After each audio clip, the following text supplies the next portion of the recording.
All right, thanks a lot, Mark. I'm here with Mr. Mercer. Mr. Mercer, thank you for joining us today. Thank you. Call me Rick, please. Okay, Rick. So your book, Final Report, is it your fourth or fifth book I now? guess it would be somewhere in there. In there.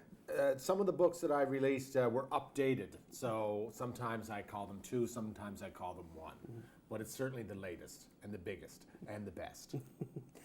So what made you want to do the Final Report? Well, obviously I did the Mercer Report for 15 years, and I wrapped up the show, so I thought it had a nice ring to it, kind of putting, wrapping it up in a bow.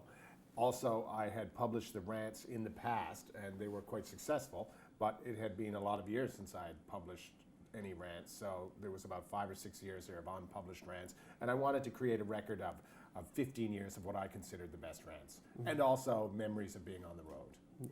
But it's not just the best rants. There's, as I was reading the bio there, it's stories that we haven't even heard before. Sure. Some of them are stories about things that went wrong on the road. When comedians or journalists or, well, anyone really gets together and they talk about things they've done in their career, they very rarely talk about times where everything went well. They talk about the disasters. That's where the funny stories are. It's like, if you have a story about a job interview, the great one is not that great, but the bad one ends up eventually being a funny story. So a lot of things went wrong in 15 years. We crashed I flipped a car, we crashed a van, I crashed in a hot air balloon, we had an emergency crash landing in a helicopter. There were some pretty hairy flights over the Rockies. Like, lots of things went wrong. So there's lots of stories to tell. Mm-hmm. Now, like you mentioned, you did the Mercer Report for 15 years. When you're going through this Final Report book and novel, what are some of the memories that flood back to you? Like, is it kind of nostalgic, or, It is kind of nostalgic, especially seeing as I was on the road with the same people for 15 years. Like, literally, the exact same people. There was no turnover. No one left their job. So the same people who were there day one, and we didn't really know each other, they were standing there 15 years later. So there's a lot of memories there. It's like being in a band, except one that didn't break up. And so, yeah, there's a lot of nostalgia. And I know from talking to people on the street, people ask me about certain people that have been on the show. A lot of people want to talk to me about Jan Arden, who's a great friend of mine now, who was a regular on the show, even though the show never had regulars, but she was just such a spectacular guest. She kept coming back time and time again. Yeah, it's a bit of a walk down memory lane for sure. Yeah. And so when you now it's been a year since the Mercer Report's been off the year. Yeah, I would be halfway through a season, I guess, if I had continued with the show. Yeah. And how's life outside of the television audience view? Well, it's been busy. I still do live shows, and I always did live shows in the off season. Now I'm doing them in the regular TV season, which for me was always like the school year. And I've had this book, and so that's kind of put me back on the road. So I kind of feel like I'm on the road. Well, I am on the road, except I just don't have a TV camera with me, and I miss the guys I travel with. But so far, it hasn't really hit me that hard. Speaking of which, you are on the tour and you're going to various book signings. What are some of the reactions and stories from the people that you go and visit at the signings? That's been really nice because the show has been on for 15 years. So, it's one thing to meet someone who's 65 and they say, I've watched your show, and that's great. But then you meet someone who's a poli-sci graduate and they started watching the show when they were a kid, and they say what got them interested in politics, and they're a grown man or woman, and they've watched the show for that long. And lots of families came out, which is amazing because we became a family show. So,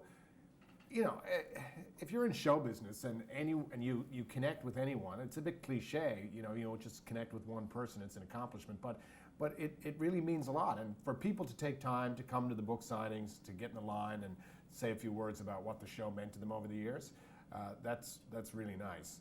Also, I'm proud of the fact that we traveled to so many different places in the country and so many places off the beaten path, that so many places someone will come up to me and they'll say, "You were in my hometown," and that means a lot to people.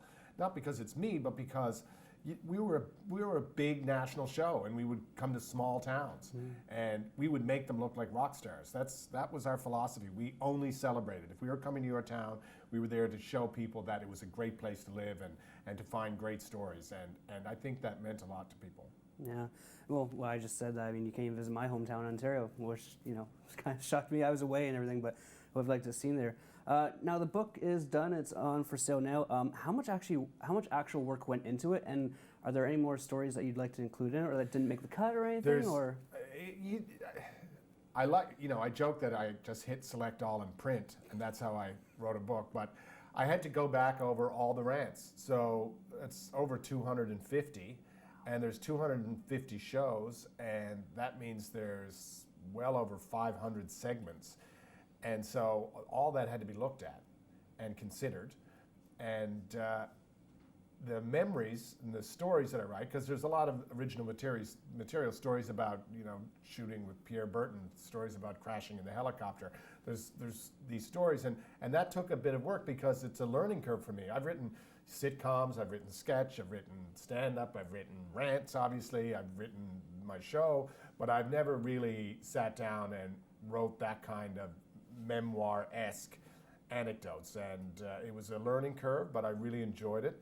And now that I'm done, and the book is published, obviously my deadline was quite a while ago, I'm constantly thinking of, I should have wrote that story, or here's another story I could have told, and there's hopefully another book there, but we'll see.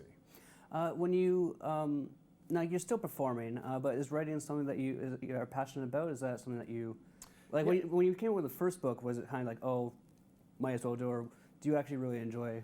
I've always enjoyed that very much, and that's kind of how I started. I was one of those people who was dragged kicking and screaming to the stage by a drama teacher because we were writing a show, and I agreed to get involved in the writing because I was really intrigued by the writing.